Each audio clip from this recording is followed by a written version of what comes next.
교육 현장에 들어와 있는 여러 가지 터치 디바이스들을 한번 살펴보겠습니다.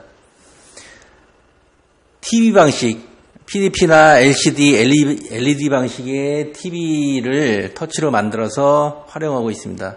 이것은 고가이고 학교에 많이 들어가 있습니다. 보통 1000만원 전후이고 요즘은 화면이 많이 커져서 80인치대까지 나오고 있습니다. 그 다음에 가장 일반적인 프로젝터를 활용하는 것. 프로젝터는 뭐 장초점, 단초점, 극단초점, 또 LCD냐 DLP 방식이냐, 그 다음에 안시가 어떻게 되느냐, 뭐 여러 가지 종류가 있습니다. 그래서 이런 거를 가지고 터치 화면을 만들어서 수업 현장에 활용을 하고 있습니다. 그런데 실제로 이것을 이렇게 이런 전자칠판을 가지고 학교나 이런 교육 현장에서 제대로 활용을 하고 있는 것이 거의 없습니다. 왜냐하면 몇 년 전까지만 해도 활용을 할 수 없을 만큼 이런 디바이스들이 조악했습니다. 그런데 최근에 많이 좋아져서 이런 디바이스를 적절하게 활용해서 정말 효율적인 수업을 하고 효과적인 수업을 하고 있는 것이 등장을 하기 시작했습니다. 먼저 TV 방식은 수업을 해보면 금방 압니다. TV 옆에서 이렇게 보면 최소 한 달에서 많게는 1년만 수업을 해보면 1년까지도 가지 않습니다. 몇 개월만 수업을 해보면 절대로 이 앞에서 수업을 할 수 없다는 것을 금방 압니다. 그냥 PT용으로 사용하면 문제가 안 되는데 수업용은 절대로 안 됩니다. 이것에 대한 구체적인 사례는 현장에서 수업을 해보시면 알게 되어 있습니다. 그나마 가장 저렴하고 만들기도 쉽고 다양하게 활용할 수 있는 것이 프로젝터를 사용하는 것인데 단초점으로 해서 센서를 다루는데 이 센서 방식도 여러 가지가 있습니다. 이 단초 1점 터치냐, 다점 터치냐, 멀티 터치냐, 또는 공간 터치냐, 이런 활용 가능성과 거기에 컨텐츠 솔루션들이 잘 결합이 돼야 편하게 사용을 할 수가 있는데, 이런 것에 대한 현장 노하우가 거의 쌓여있질 않기 때문에 정부에서는 계속 이제 사용하지도 않는 이런 제품들을 수조씩 이렇게 갖다 퍼붓고 있죠. 그래서 이거에 대한 구체적인 사례는 제가 얼마든지 제가 한 10년간 현장에서 수업을 해가면서 별의별 수업을 다 해봤기 때문에 제가 어떤 한 부분을 찍어서 한번 보여드릴 예정입니다. 그냥 간편하게 쉽게 바로 이렇게 수업 현장에 적응할 수 있는, 그리고 그것이 여러 가지 솔루션이나 디바이스하고 연동돼서 할 수 있는 것이 가장 좋다고 봅니다.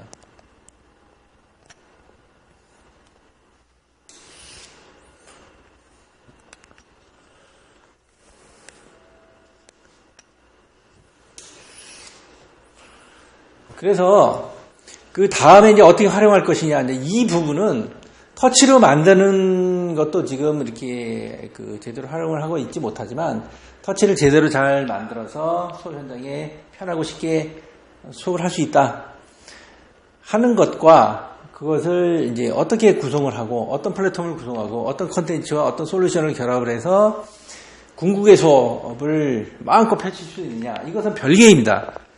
그래서 먼저 해야 될 것이 이런 디지털 강의 자료를 제작을 해야 됩니다. 그리고 이걸 제작할 수 있는 그런 솔루션들이 있어야 되는데, 며칠 전에 디지털 교과서를 또 한 1년 연장한다고 그렇게 나왔습니다. 제가 학교 현장에 가보니까 선생님들이 제대로 불만이 많더라고요. 그러니까 디지털 교과서 플랫폼 자체가 플래시 기반이고 활용도가 떨어지는 것을 가지고 디지털 교과서를 만들었으니까 선생님들이 사용하기가 많이 불편하죠. 그래서 이런 것들이 이제 잘 결합이 돼야 되는데, 그래서 강의 화면을 녹화한다든지 또는 이런 컨텐츠 제작에 대한 툴이라든지 이거를 공유하고 서비스하고, 그리고 이것을 개인 포트폴리오로 구성을 해서 다시 공유하고 쌍방향으로 하고 또는 판사나 메모 이런 것들을 어떻게 활용할 것인가 하는 이런 여러 가지가 아주 중요하고 어렵습니다. 그래서 결국은 이제 앞으로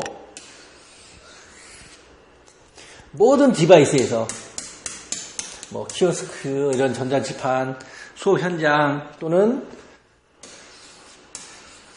뭐 여러 가지 스마트폰, 타블렛 PC 이런 것들이 다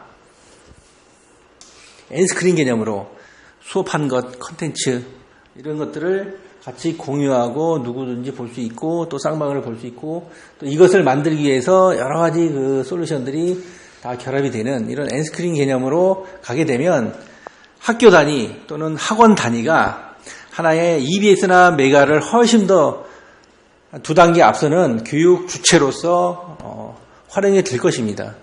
그러니까 선생님들도 이런 그 솔루션의 그 주체가 돼서 여기다가 이런 멀티미디어 컨텐츠를 만들고 공유하고 학생들도 이 안에서 자기 수업에 대해서 다 기록을 남기고 선생님과 주고받을 수 있고 하는 이런 시스템이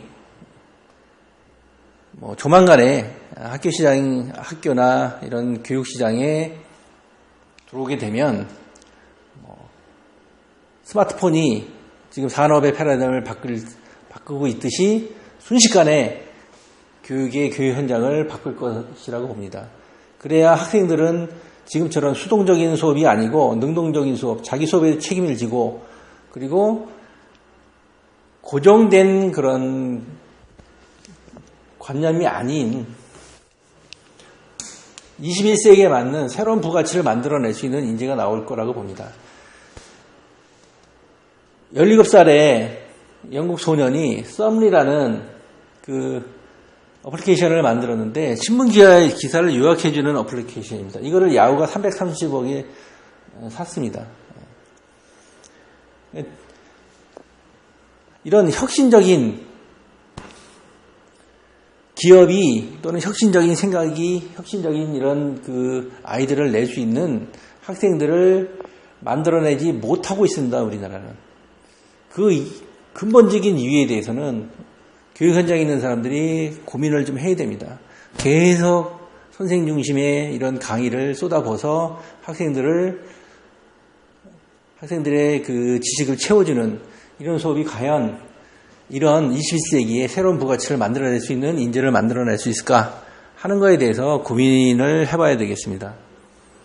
그래서 이 다음에는 이것이 어떻게 실제 수업 현장에서 이루어지고 있는지를 한번 보겠습니다.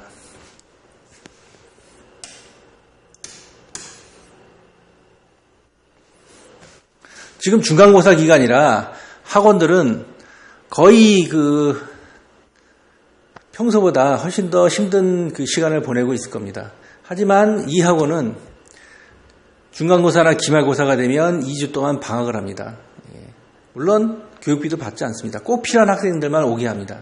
그리고 학생들이 스스로 중간고사나 기말고사를 대비합니다. 거의 대부분 학생들이. 물론 혼자서 300명 정도를 대학생 알바를 두고 수업을 하고 있는데요. 학생들이 이 학원의 특징이 학생이 죽어라 공부를 열심히 합니다. 선생님이 열심히 하는 것이 아니고 학생이 열심히 하고 중간고사 때 이미 교재나 또는 이 강의에 대한 그 동영상이 다 돼 있어서 학생들이 그걸 적절히 활용해서 오히려 학원에 오는 것보다 집에서 다른 과목까지 다 열심히 하면서 그 영어도 같이 공부를 하기 때문에 평균 점수가 훨씬 더 올라가고 그리고 여기서 방학을 했지만 오히려 더 만족도나 성적에 대한 결과물이 훨씬 더 높은 곳입니다. 그러니까 어떻게 지금 나와 있는 이런 그